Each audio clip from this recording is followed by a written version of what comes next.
What's going on, everybody? We're talking Clash of Champions 2016, but before we start the review, we want you to follow us on Twitter so you can, communicate with us and whatnot.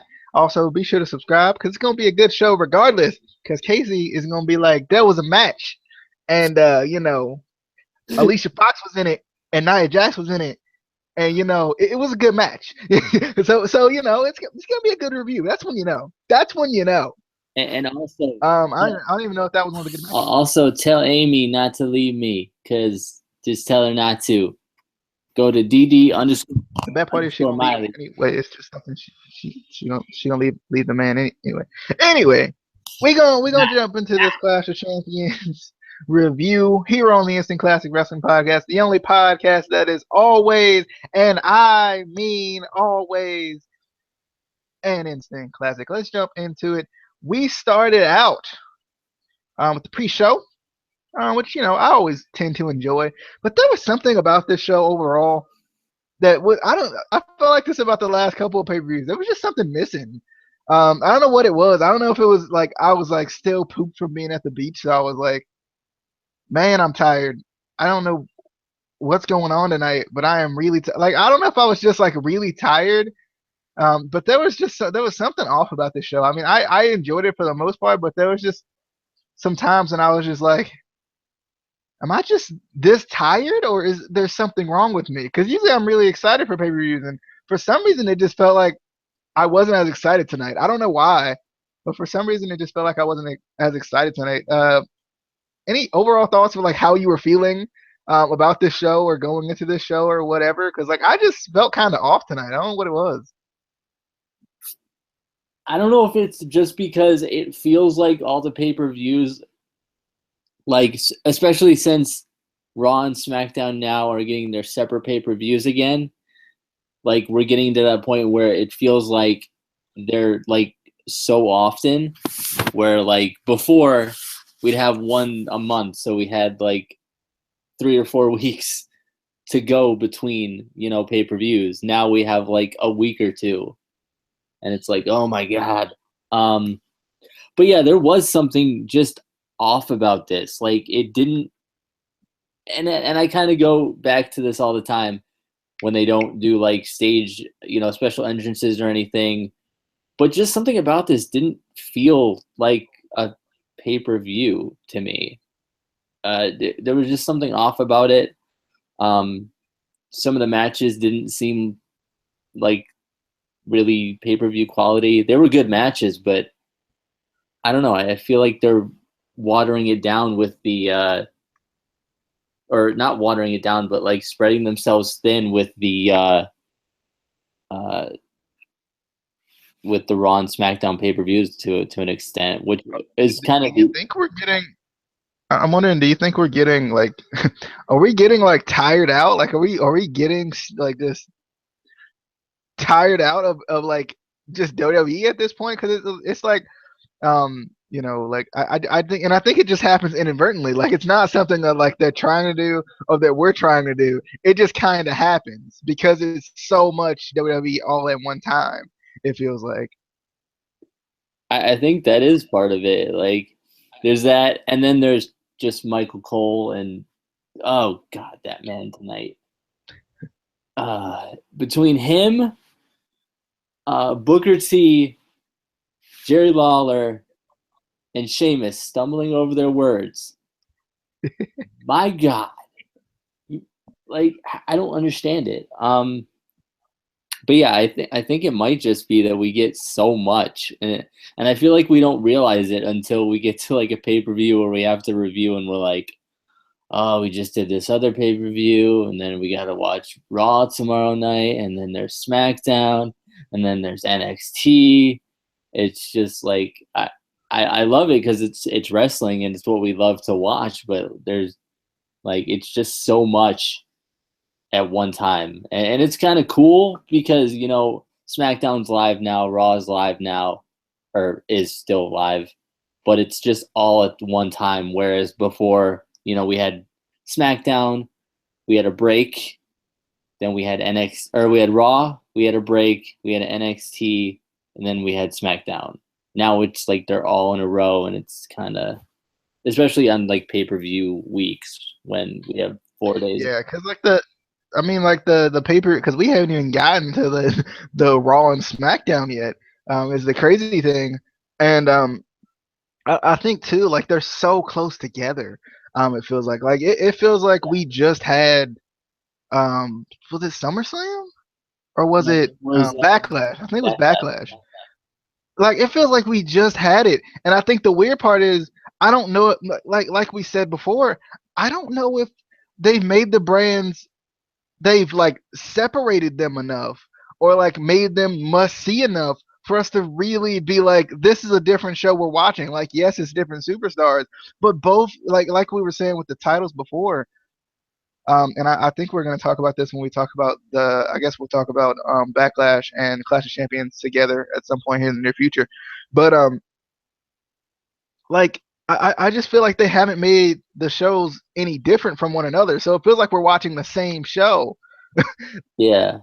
like 2 weeks later or whatever. And it's like, and that's the issue because they both have 2 world titles. They both have 2 tag team titles, or not 2, but they both have their own world title. They both have their own tag team titles. They both have their own women's title. And it's like, is this the same show? Yeah. Well, and going back to just them being like the fact that we just feel like we just saw Backlash. I'm trying to remember back to the original brand split. Didn't they have like 1 month was the SmackDown pay-per-view, the next month was the Raw pay-per-view? I'm pretty sure That's exactly how it was.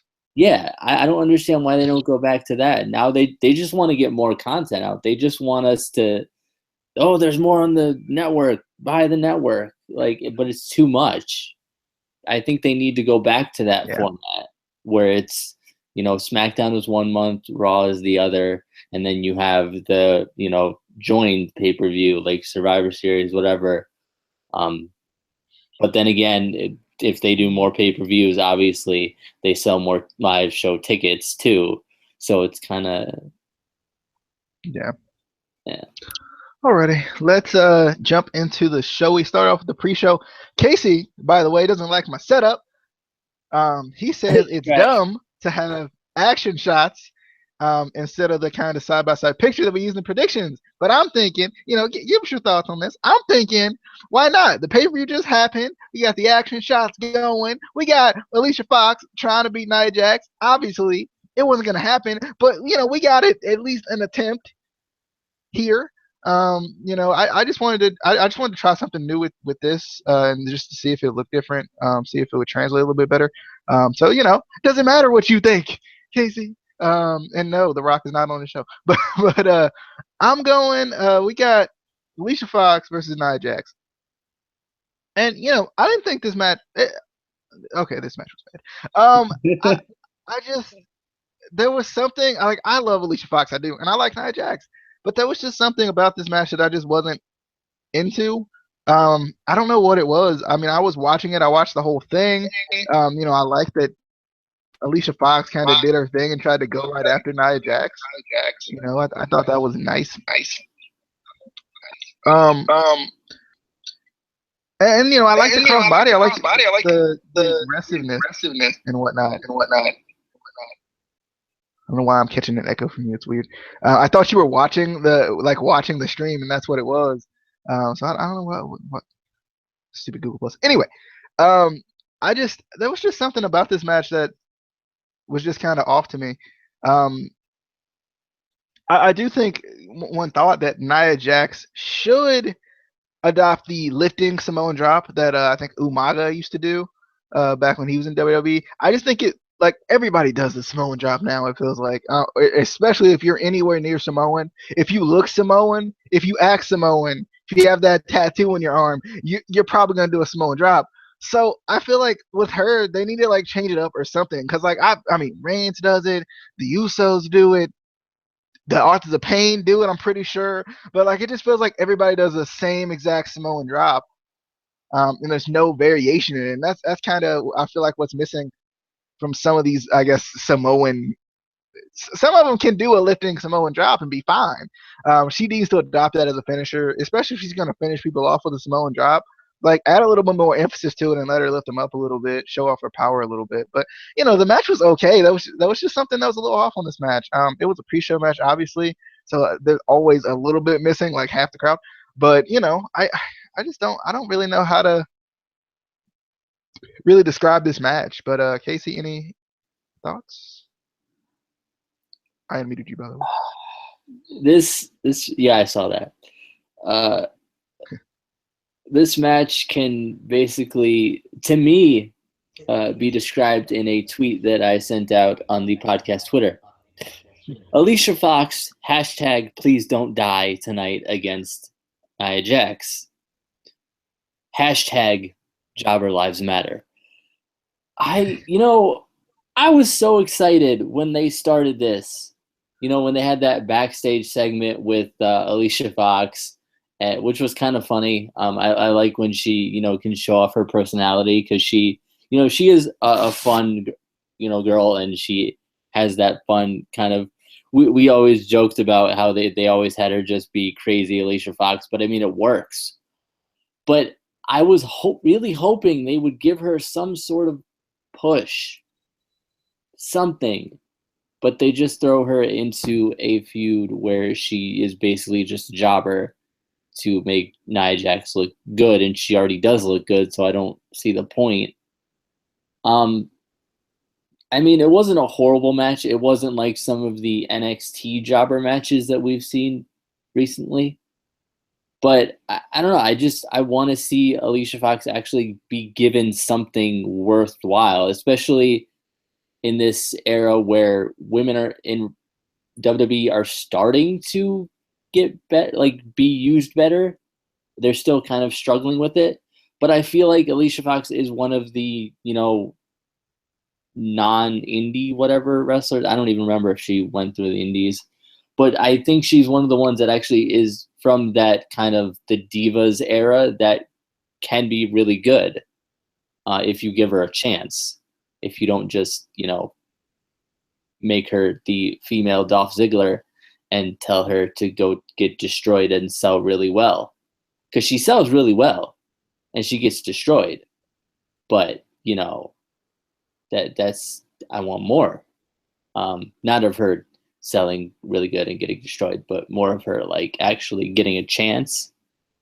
Yeah, because I feel like Alicia Fox is actually pretty good. I've always liked Alicia Fox. I mean, even in the I guess you could say Divas era, she was a shining light in the Divas era. She was actually really good. And yeah. I would love to see her get another chance, but I feel like that's kind of the issue with bringing so many people up so fast is the women who were in the Divas era. You could even say Nikki Bella in the same breath as that, kind of get lost in the shuffle a little bit, because you got a woman who's really talented but feels like she's never gonna get a shot, and you got obviously Alicia Fox as well. Natalya never. It don't matter when ever gets a shot. So I don't get it. But next we had an actually surprising match. It wasn't a surprise that was on the card. It was just surprising as far as the ending. Get it? Ending big. And anyway, the ending of it. We got the Club going up. I guess they call them the Club still. The Club going up against the New Day on the podcast Twitter as well. I said this is the Club's night. Give them the doggone titles, darn it. I didn't say that exactly, but I was feeling it though. I was like, come on, this has got to be the time that the Club win the titles. I love the New Day, I do, but come on. I like that the Club went after Big E and Xavier immediately, and kind of kept Kofi kind of isolated a little bit, but not isolated in the way that you would usually see in a tag team match, but isolated in kind of that take everybody else out and now you're isolated type of way. I like that. I like how they started the match. I definitely felt like Big E came in suplexing everybody. He suplexed the entire world. We still talking about Alicia Fox and Nia Jax. Sorry. But he took out the entire world. It felt like with those suplexes. But I thought the match was it was pretty good. I just felt like the ending was underwhelming because if the club are never gonna win, like if they're never gonna win, then what are you gonna do with the club? Because they already feel like a really good, like one of those really good, like serious teams. Um, that probably could even be faces if we're being honest. I feel like the club could be real. Um, but I don't know. I just kind of wish they would have won tonight more than anything. I just wanted them. I wanted to see them win. I wanted to see some new champions because I mean, like I love the New Day, but it's like we said before. It's kind of ran its course. You know, I wrote an article about Xavier Woods breaking from the New Day, you know, and how I would kind of book that, and you know, I was kind of hoping it would start tonight was the plan. That's what I put in the article on DDT.com. That's where that's where I put the article though. That's what I put in the article. I wanted it to start kind of tonight, even though it won't even be out. The article won't even be out on until tomorrow. But still, I just kind of felt like it would have been smart to start it tonight. It's the inaugural cruiserweight championship match. Would have been a perfect time for Xavier Woods to kind of get himself out of the background and kind of make himself a key piece in WWE. But any thoughts on the New Day still being your WWE Tag Team Champion? Well, first of all, make sure you go to dailyddt.com and read all of DJ's articles so he can make his $12 a month because he needs that $12 a month. You know, it's tough. It's tough out here. You know, it's hard out here. Yeah. But yes, the more you read, the more $12 I get. He gets like $1 for every time you read it. So like 12 people read it last month, so he got $12. And he's just rolling in the dough. That's actually not how it works. It's actually you know every 1,000 views that I get. So you know that's 12,000. That's a lot. 12,000. That's a lot. I'm just saying. So you get if it was every 12. I wish it was every freaking view. Oh my god, I would be so happy. If you get $1 for every 1,000 views, you need a different job. I'm just saying. Yeah, right? Like, well, and what it is, you know, for clarification for people who don't know the struggle of being a writer or trying to or attempting to be a writer anyway. The tough part is like free, so that's why the quotas are so like so bad. You know, it's like people write people write about sports for free, and I think that's the tough part. That's where like people who want to get paid to do it, but yeah, like obviously I'm looking like that's why I've been actively looking for like I'm just doing this for experience really, and I enjoy doing this. And for that $12, so I can talk to Braxton Sutter and get a picture, you know. Well, for $12, you can get 2 pictures and still have some money left over. But anyway, onto this match that we had. It was a good match, you know, not taking anything away from it. It was just one of those matches, one of those few matches tonight that just left me questioning why. Like why? Like I also love the New Day. You know, they've grown on me. Finally, it took you long enough, Casey. It took you forever to love the New Day. It took you a long time. It's like I started finally loving them, and now it's getting to the point where if they're champions for much longer, I'm going to start hating them again because why? Why are they still like they're already way over. Like give another team a chance. I don't understand. Unless you're waiting for like Survivor Series or something. But I think this would have been a good night to have them win the titles. I don't know why they didn't. I don't see any benefit in the New Day keeping the titles any longer. You know, it's obviously not going to hurt the club because they're still really over. I think just from them being in Bullet Club is going to keep them over. to where they don't necessarily need titles, but they deserve them. If not them, somebody else. Like, you have such a sick, not sick, cool, but like a dying tag team division right now, and you're just keeping the titles on this one team for like 8 years, which is not a good thing to do with your tag team division. You need to spread the titles around. You need to have other teams win the titles, or people are just not going to care. Enzo and Cass are doing nothing. Put the titles on them, please. Like, come on. Like, I don't even like. They should have had the titles at like Mania, to be honest. But like, I think that needs to be the next thing, because we still haven't. And I maybe that's what it is. Like, we haven't seen. Because we haven't been able to really see the whole Enzo and Cass versus the New Day that we've been wanting to see, like, since Enzo and Cass came up. So hopefully that's where they're gonna go with this, because I feel like they've beaten the club enough for the club really don't need a challenge for the titles right now anymore. Like at this particular next pay-per-view, I think that it should be Enzo and Cass. Because the last time when they lost, it was in a triple threat tag team match, if I'm not mistaken. It might have even been fatal 4-way, but yeah, I think it was with the Vaudevillains or whatever. But I just the Vaudevillains too. Where the Vaudevillains now. So they. But still, like, where they at? They're not even in the Smackdown tag team division. Like, they're not even in the picture there. Like, come on now. Yeah, I mean, I think the Ascension needed, hashtag give the Ascension a chance. I think it needs to happen. Anybody watching? They gave him a chance, and then they was like, nah. It's shameful. They were the first challengers. And I got excited. And then I was like, oh, wait, this is WWE. They're not going to give them the titles. Oh, goodness. They hate me. Anyway, let's jump into the next match, which is versus Cesaro. Sheamus versus Cesaro.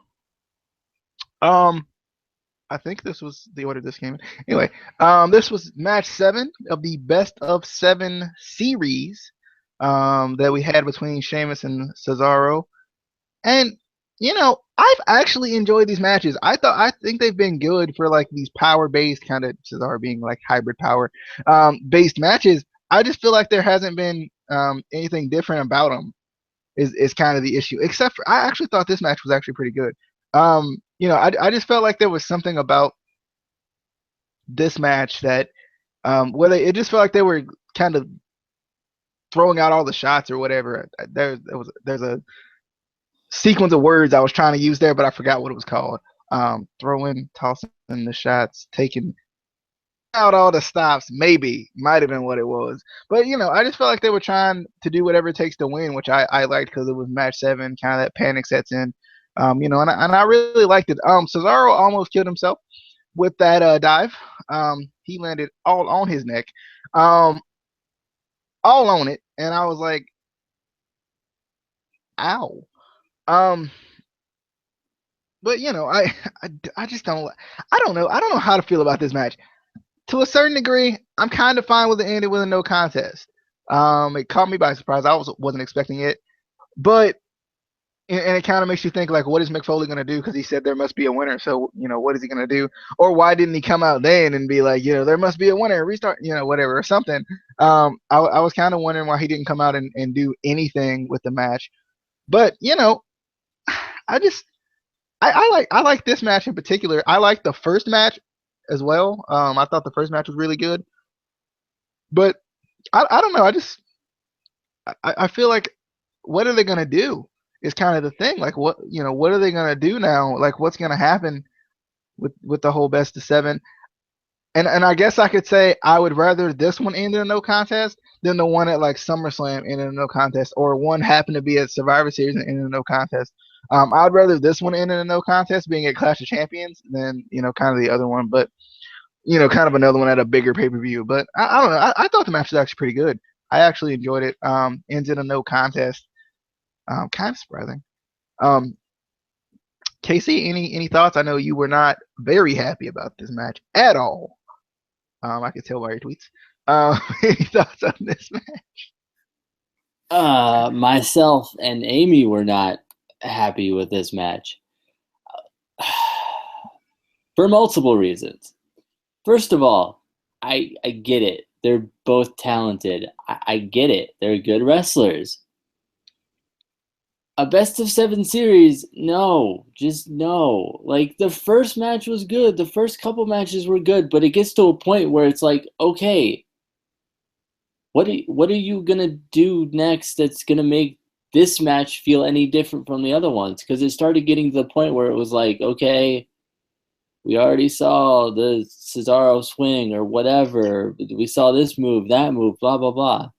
Like, there's not enough. And I think part of it is just WWE because, as we know, WWE, when you come into WWE from, say, another company, whether it's Ring of Honor, TNA, whatever, they cut your moveset down so much that it's just kind of hard to have a series like this just because you don't have, all the moves. I'm there's so many more moves that Cesaro has, from his indie days, but WWE cuts your moveset down, so you only have so many things that you can do in a match. There's probably so many that even Sheamus, like, just because he's a power guy, but I'm sure there's so many more moves that he's capable of that he's not allowed to do. They won't. But and then so I was like, okay, like, what more are they gonna do? And then I felt like this match just went on way too long. Like, it just, like, there was like a kick out here or a false finish here, and I was like, just end the match. Just end the match. And then when they ended it in a no contest, I was upset. I was like, you know what? They're probably, I think I tweeted this out too, probably going to have another best of 7 series because there has to be a winner. I don't know. I'm afraid to see what they're going to do with this because I feel like it's going to be some sort of like triple threat. I don't know. Triple threat. They're both really talented, but I feel like a best of 7 series was too much. Like, it's hard to do a best of 7 series, like, period. Because I think even who is it, Matt Sydal and ACH didn't do a best of 7. Was it a best of 7? It was a best of, like, best of 5 or something. I think it was a best of 5, yeah. But yeah, like, best of 7 is just rough in general. But let's move on to the next match, which is TJ Perkins versus Brian Kendrick for the Cruiserweight Championship of the world and Florida. Because he did win in Florida, so I think it works. I definitely enjoy this match too. I wrote about this match, so I was really intent in watching this match. But it's kind of weird because when you write about a match, like, you're paying attention to it, but you're writing too, so you're not being able to really see everything that's going on. But I thought the match was a really good match. I like the kind of the storyline that they built into it. This was kind of just a wrestling match. Like, there was no true storyline to it initially. Which I kind of liked. I like that they kind of kept it to its kind of CWC roots. One thing I don't like, I'm fine with the purple ropes to a certain degree. It's a little gimmicky. But I'm fine with the purple ropes. It was kind of cool to see the purple ropes and be like, wait, wasn't those just red? Like, hold up. Like, I thought that was kind of interesting, how they switched that out so quickly. But I don't like how they still do, like, the whole hand raise thing at the end. It just, I don't know what it is about it. It just makes it, I like that it makes the Cruiserweight division feel different, but it just feels like, I guess we're still in the Cruiserweight Classic to a certain degree, and we know that we're not in the Cruiserweight Classic. But I don't know. I definitely, I thought the match was good. The crowd was definitely on the edge of their seat to watch it. But I think I just feel like WWE should have been smarter with bringing out TJ Perkins at least one time on Raw before they just threw him on the pay-per-view, because he obviously he's good enough to perform on the pay-per-view without being on Raw. But I think the fans needed, like, the fans gave him a good pop, but I still think the fans need to be a little bit more introduced to him, especially since he's the champion. I feel like the fans should be a little bit more introduced to him before they just get to the pay-per-view and be like, oh, here's your champion, guys. Like, you wouldn't do that with any other title. So why do it with this one? But I definitely thought it was a good match. I like the psychology. I like everything about it. I just thought was pretty good. With the knee bar, and like the wrestling to me felt, it did feel kind of similar to the Cruiserweight Classic. But after the match, Brian Kendrick kind of goes to embrace TJ Perkins after his victory, and then he gives him a nice little headbutt, officially turning Brian Kendrick heel. So I guess he's the first heel of the Cruiserweight division, so that's pretty interesting. I'm kind of wondering if they're going to continue this, or are they going to go into another route. I feel like they're going to continue this as kind of like a "you disrespected me" type thing, and keep it going or something like that. But I'm not that sure how they're going to do it. I guess it just kind of depends. But overall, good match. How they changed ropes that quickly, second thought. But any thoughts on the Cruiserweight Championship match that we had tonight? This man complaining because a Cruiserweight match felt too much like a Cruiserweight match. What's wrong with you? I loved the match. I thought it was really good. I still feel like this should have been a multi-man match, I feel like, with not necessarily all of the competitors that were signed from the Cruiserweight Classic, but all more four of them. Just to, like 6 of them. or all of them. Just to give them that hey, this is the Cruiserweight division. Like, this is what you're getting, for the people that maybe didn't watch the Cruiserweight Classic, because let's face it, probably the most people that watch WWE are gonna be the ones that watch pay-per-views. There's some people that just don't watch Raw because they know, most of it's gonna be promos or whatever. Some people don't want SmackDown. But the majority of the fans do watch the pay-per-views. So you're going to get more exposure for them on pay-per-views if you threw them in this match. But I liked the match. I felt like they worked together really well. There was a kind of a story behind the match. They talked about how TJ Perkins would skip class to go train to be a wrestler, and how Brian Kendrick would drive him to training, which is kind of cool. Kind of shows their history there together, so they know each other really well. I like that TJP did retain the title. It would have been weird if he lost it this quick. But I also like that I like the headbutt at the end, because hopefully that is starting our first, storyline feud in the Cruiserweight division. I think that would be cool. But I'm definitely excited to see what they do with this, and excited to see other Cruiserweight storylines. Hopefully they actually have storylines outside of the title, because that would be a good thing. All right. Well, let's jump into the next match, which is Sami Zayn versus Chris Jericho. And I said I was going to give you more matches than I thought I was going to give you. So I'm going to give you this match because your boy Sami Zayn's in it, not because I didn't take notes on it, because this is one of the matches I actually did take notes on. But I just want to give you a match because I feel like you deserve it. You deserve it. You deserve it. Oh, yeah. No. I tried. I did. I put the attempt out there. Let me look at the notes that I took on this match. So yeah, this was a match at Clash of Champions for the friendship of Kevin Owens, but Sami Zayn doesn't care about the friendship So why are we having this match? I mean, other than it was a pretty good match, I don't understand. I'm a Sami Zayn fan, but I am glad that he lost, just so like we were talking about in the predictions. We felt like if Sami Zayn won, it would continue this feud over Kevin Owens, which isn't even, I don't know. But, yes, Sami Zayn loses here, but that gives him a chance to maybe move on to something else, possibly a cruiserweight division, possibly intercontinental, or not intercontinental, U.S. title picture, something.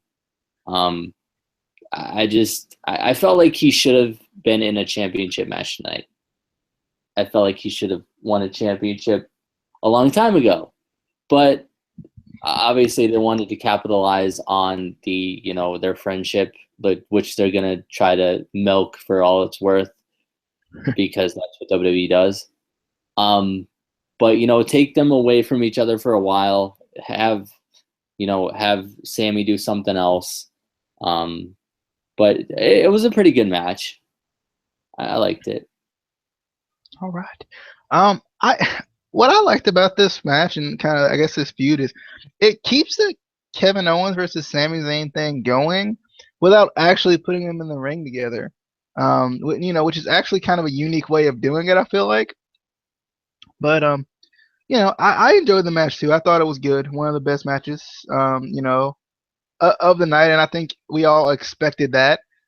It just felt like it felt like Jericho was using the outside, and Zayn was more so kind of being the in-ring technician that he is using the inside. And Jericho was kind of being more crafty, more scrappy a little bit. And I definitely thought the match was good. I like the kind of psychology with everything. Sami Zayn hitting DDTs for days. I like that. But I was a little surprised that Jericho won. I don't know why. I just was. I don't know if I got into like the Sami Zayn, ole, ole, ole, ole, ole, and I was like, okay, he's gonna win, baby. He's gonna win, right? Like I think I got into it. I think I did, honestly. I got into the oles.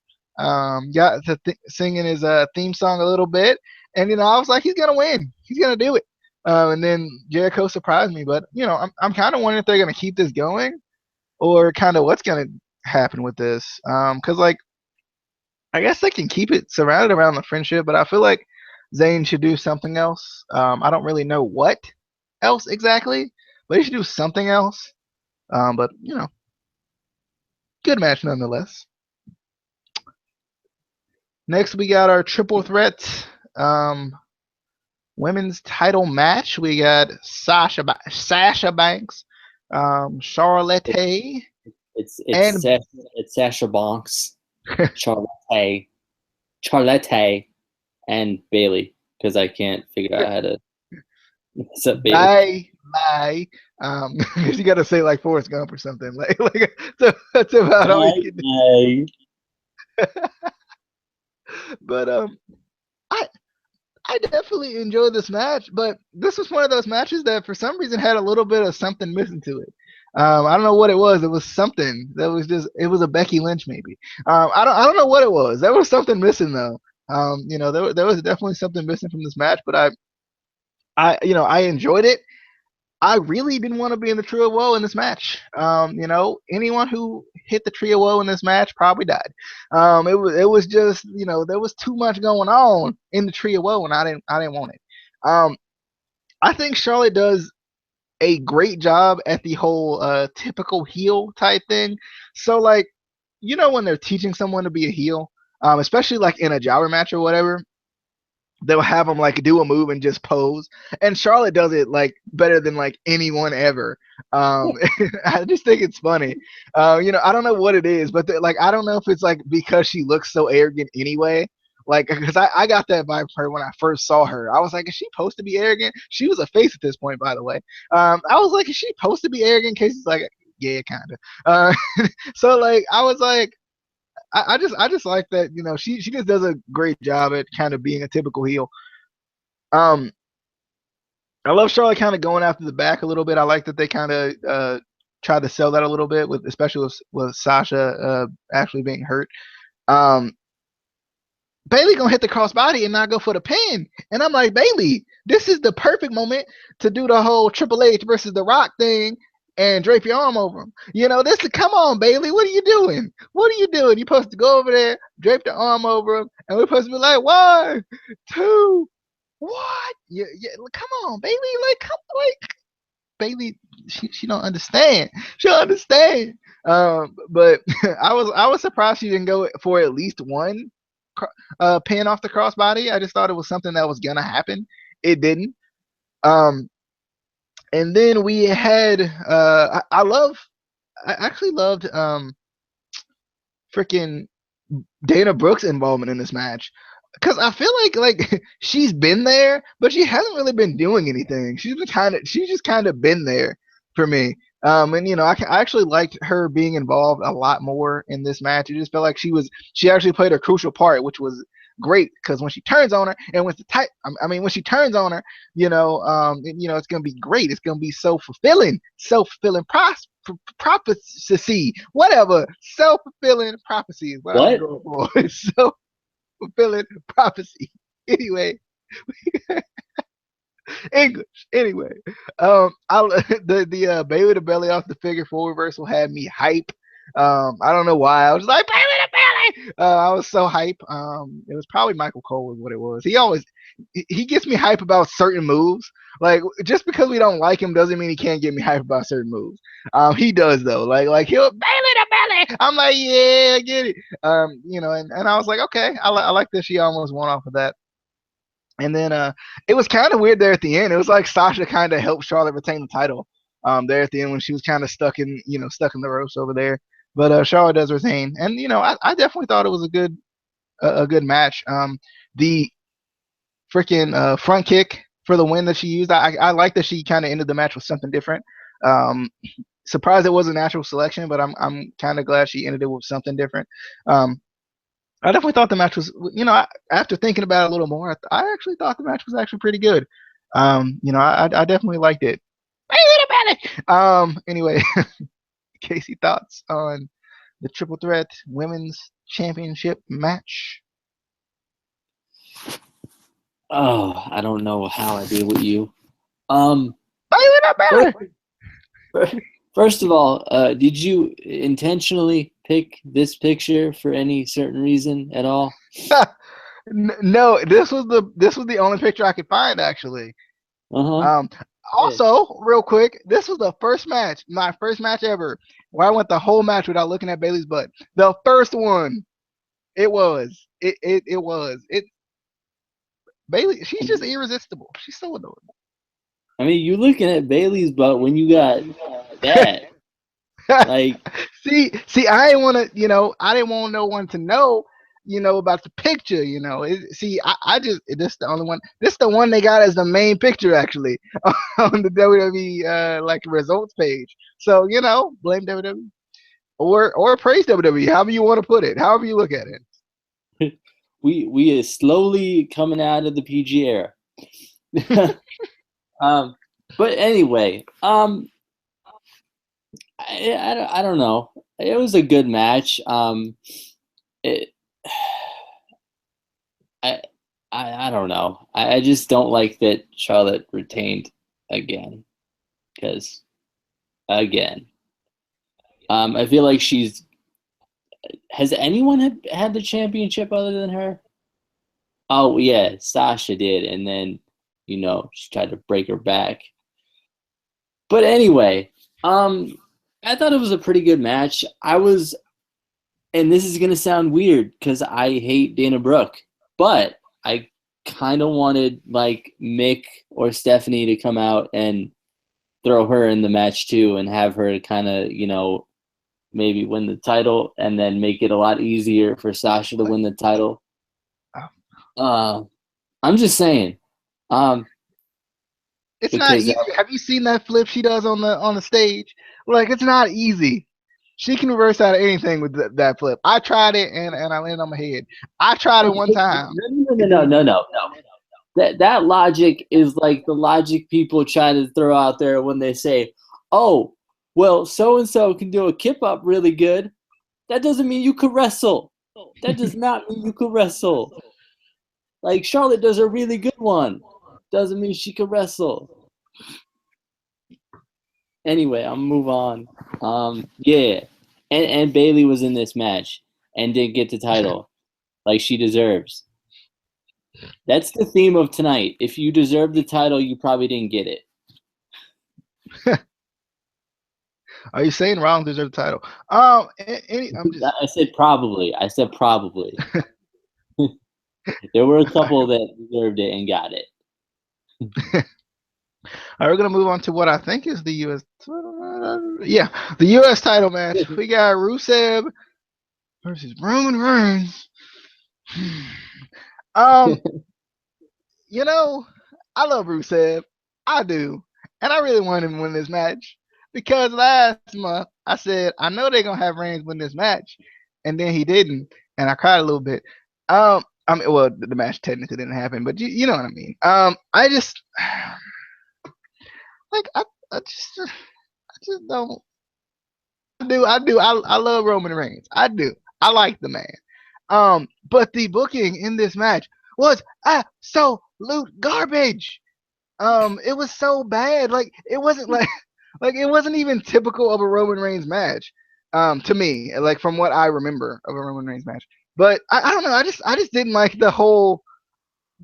This was so LOL Cena wins to me. Like it just was. There was something about this match that just like Rusev dominating the whole time. And as soon as he started dominating like he was, I was like, oh, darn it. They're gonna do this, aren't they? They're gonna do what I don't want them to do. And I could tell as soon as he started dominating the match because I was just like, there's something about this that I'm gonna be mad about. Anyway, the match. I mean, I thought it was a good like power struggle, I guess. But I couldn't get like I was so trying to cheer for Rusev and getting mad at myself because I knew they go. He had the accolade like this, don't it? He had it in there. He had it. He hit the kick on him. Come on. I don't know. Like, I don't understand. Like, this is what frustrates me because this is the second time this happened to Rusev. Why can't Rusev win one of these matches and then lose the second one? I would be completely fine with him going back to the time he lost to John Cena. I would be completely fine with Rusev getting his WrestleMania moment, right? Coming out in that freaking big old tank, right? But, you know, he didn't have to lose to Cena that night. Same thing on this one. Give the man one victory against an opponent that we think he's probably going to lose to. Because, like, you can put him in the ring with Zack Ryder all you want to. And I don't care if he was one-time Intercontinental Champion Amy, so he's in your honorable mentions. I don't care. I just feel like every time, like, Rusev has this, like, weird ceiling, right? And I guess it's that, like, concrete John Cena ceiling or whatever. Anyway, I just feel like Rusev has this weird ceiling where he'll just kill everyone. And then he gets to a certain spot where he's like at his peak again. And WWE is like, ha ha, you're not from America. Ha ha. No. Like, what is this, man? I don't understand it because how can Rusev take the next step if he can't beat Roman Reigns at least once or Cena at least once? They had, well, Reigns and him didn't have 3 matches, but Cena and him had 3 matches, and yes, he beat him that one time where Lana got involved. But I don't understand. And I think my main issue is, I'll be honest, my main issue is not necessarily that Roman Reigns won. My main issue is that Rusev lost. And what I mean by that is, what are they gonna do with Rusev now? Like that's my whole issue. Is like the fact that he lost and we don't know like what are they gonna do with him now? They're not gonna put him in the world title picture because screw Rusev, right? It's funny because he's pretty much a product of WWE, but they still won't give him a chance. Anyway, I just don't understand. I'm so upset. I think Reigns is gonna be good for the U.S. title, but I just feel like Rusev needed that one win to kind of solidify him as like a main event guy, and like I still feel like he's like a step away from being in the main event, or like I guess you could say a win away from being a main event guy. But I didn't mean to ramble on about that match for so long. But Rusev is my boy. He was robbed. He was robbed. They got it. LOL. Reigns wins. They got it. Thoughts on this freaking match? I mean, he could go for the cruiserweight. Oh, wait, no, he's too fat for that. He could go for the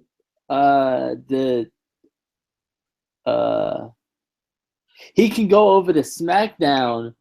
He can introduce. You know what? I know what he can do. He can introduce Lana when she goes for the women's championship. There you go. No, I got it. He goes over to. He gets traded to SmackDown, and he wins the Intercontinental title, and then he can do the whole "I'm Russian" thing again, and be the Intercontinental champion. That's what they'll do, and then the Miz won't be champion. I mean, let's be honest. They're gonna do the whole "I'm Russian" thing regardless. Like they put him in the League of Nations, and it was like, remember he's Russian, right? I was not upset with this match. I wasn't. You just hate Rusev. You're a stable person. I do. I was actually happy that Roman finally won. Now it's the ball is in WWE's court to see if they actually book him well, or give him a character. But I'm actually I'm giving Roman a chance.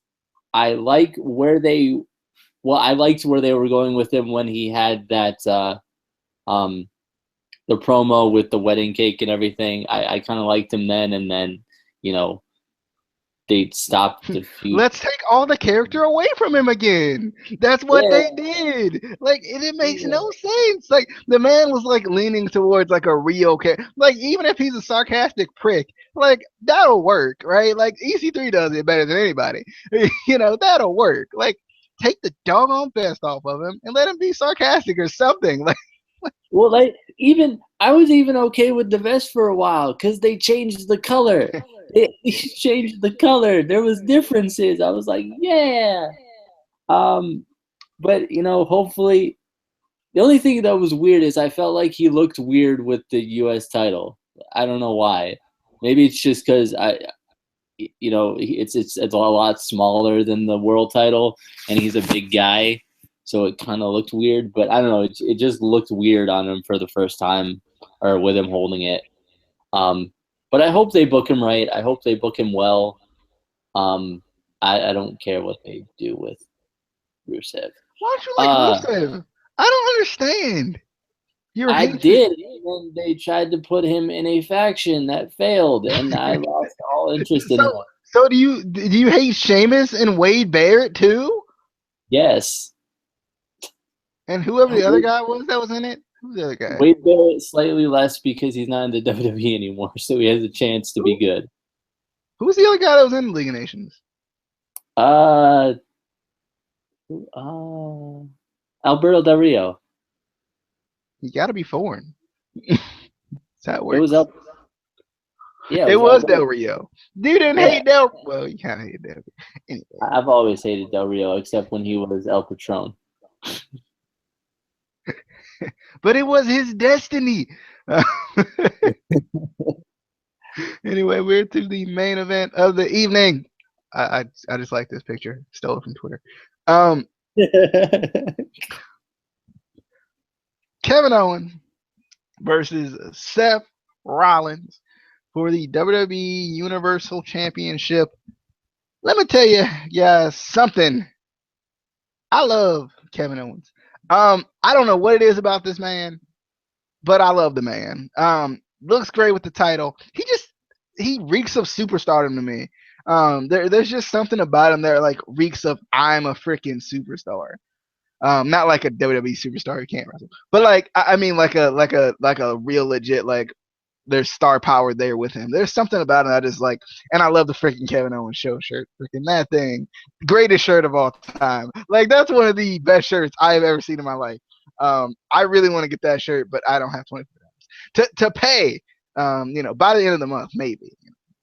I might have, but that's a me getting paid. Used on dailyddt.com.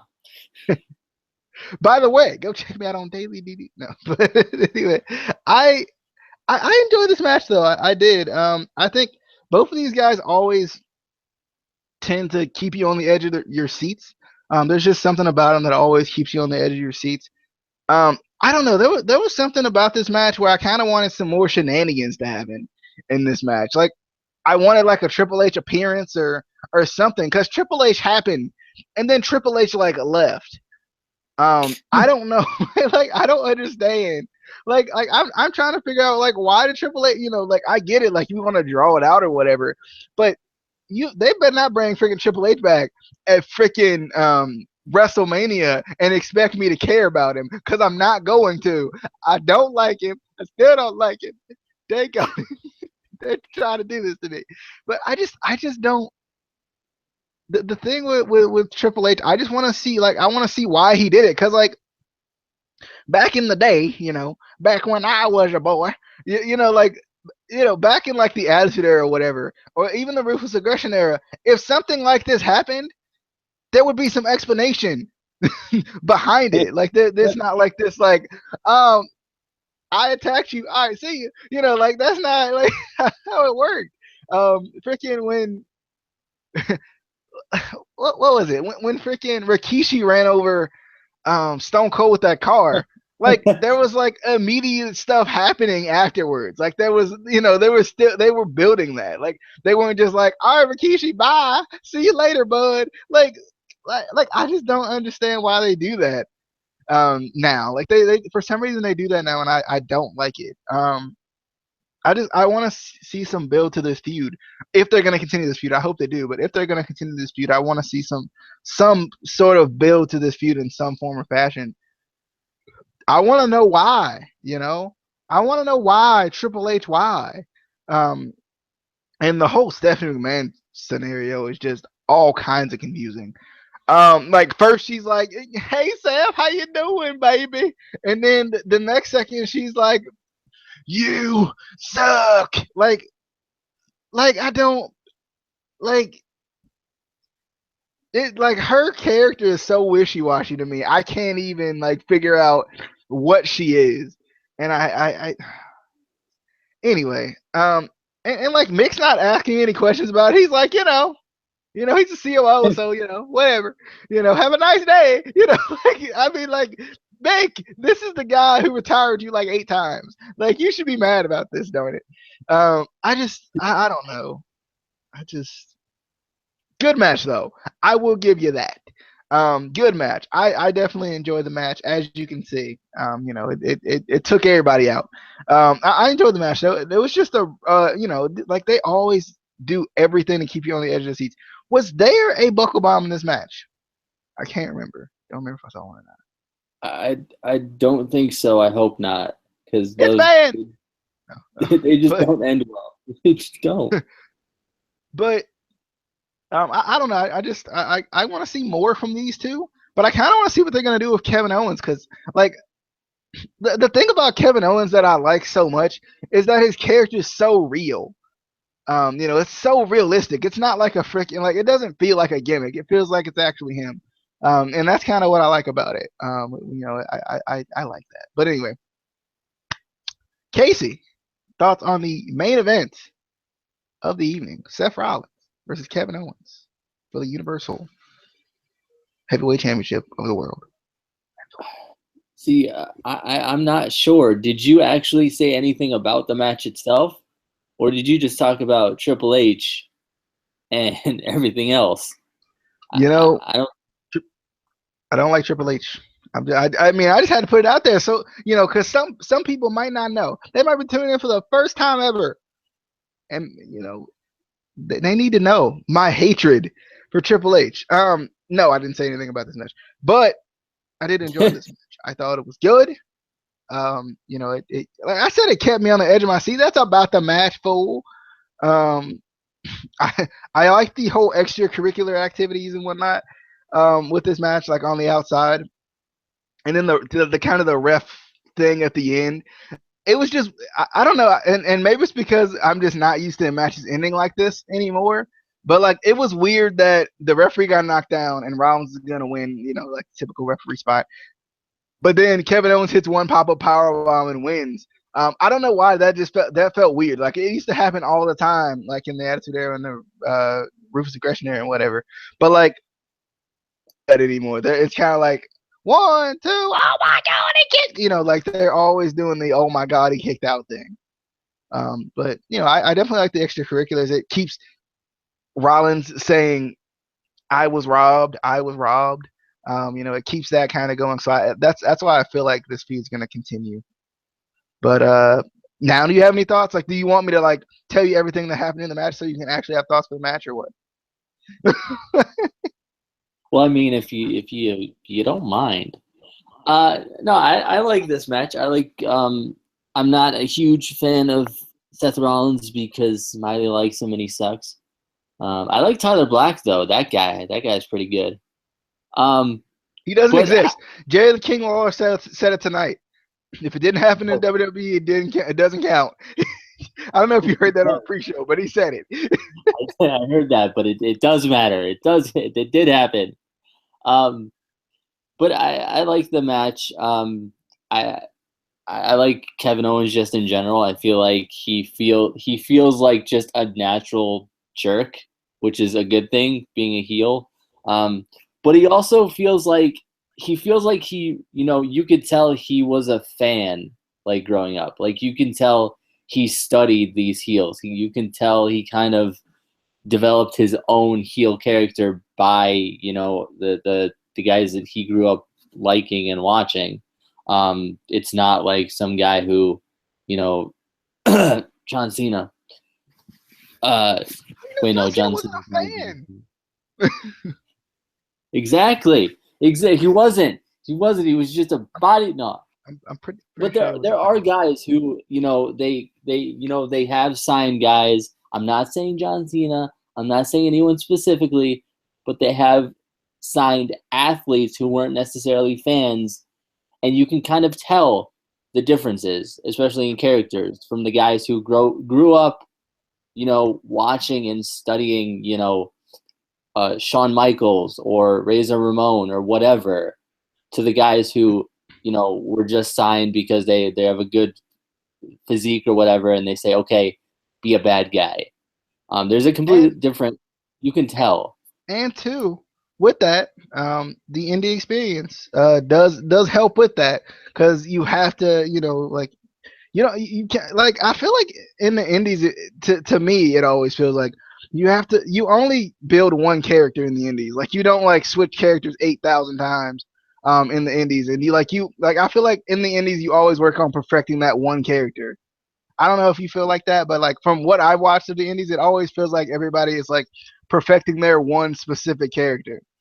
And I feel like having indie experience helps with that, because like you're kind of forced to perfect your heel tactics or your face tactics or your El Generico masks or whatever.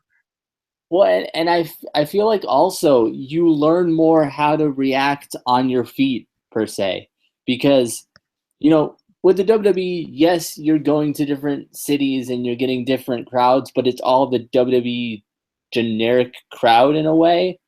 Whereas in the indies, you can go to different, let's use the territories term, even though they're not territories anymore. But, crowds in, the Carolinas may act completely different than, fans in New York. So you kind of learn how to, okay, these fans like this, so I'll react this way, or these fans, react this way to something. So you kind of learn how to, react on your feet, where, okay, you're losing the crowd a little bit in this match. You know how to kind of get them back into the match. And I feel like guys like Kevin Owens, Seth Rollins, Sami Zayn, they all know how to kind of keep the fans, excited in the match. Even though still to an extent WWE is like, okay, do this, do that, do this. But this was definitely, let's actually, talk about the match, because, we haven't really talked about the match at all. But it was a good match. I was hoping for some sort of Triple H sighting or something. I mean, hell, even something like a distraction on the Titantron or something to kind of, show something of him. But definitely a good match. They put on, as you can see from the picture, everyone died. The only thing I thought was weird was when Stephanie came out with the ref. It felt like she just came out with the ref and then didn't really do anything. Like, she just kind of stood there. Like, I was expecting her to do something more. After all, it's Stephanie McMahon. But it felt weird to me that she just kind of was like, okay, go count. Like, she didn't do anything. She didn't come actually down to the ringside. It didn't feel like. But I like that Owens did retain the title. He's doing good things with it. I don't think Seth needs it right now. It kind of helps build his, I was screwed kind of character. And I'm still not really sure what they're doing with Seth right now, because it feels like they might be trying to push him to a face run, but he feels like in that weird gray area where he's still a heel, but he's going against another heel. So one of them has to counteract the other, which is kind of a hard thing when you put two heels into a storyline against each other. But hopefully they work it out, and because I would like to see a Seth Rollins face run. I originally wanted it when he turned on the Shield, because I originally wanted Dean Ambrose to turn on the Shield. But I'm just excited to see what they do with this, and hopefully we actually do see Triple H, because like DJ said, if he just shows up at like WrestleMania, I'm not going to care. At the very least, he needs to show up at Survivor Series.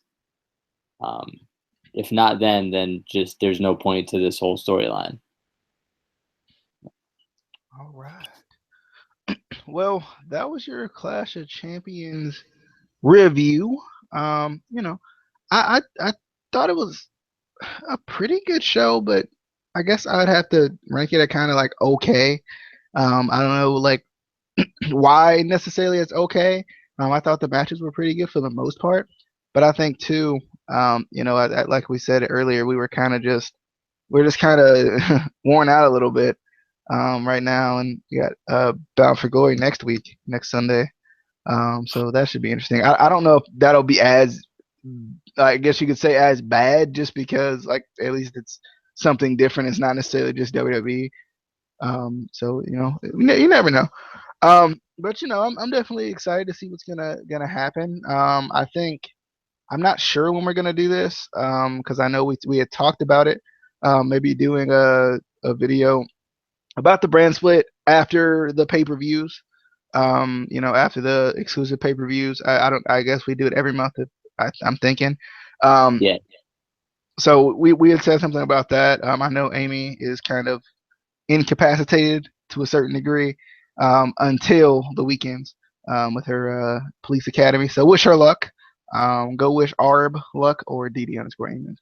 However you wanna do it. Speaking of Amy, just so everyone knows, I am starting a GoFundMe so I can move to Columbus for 4 months.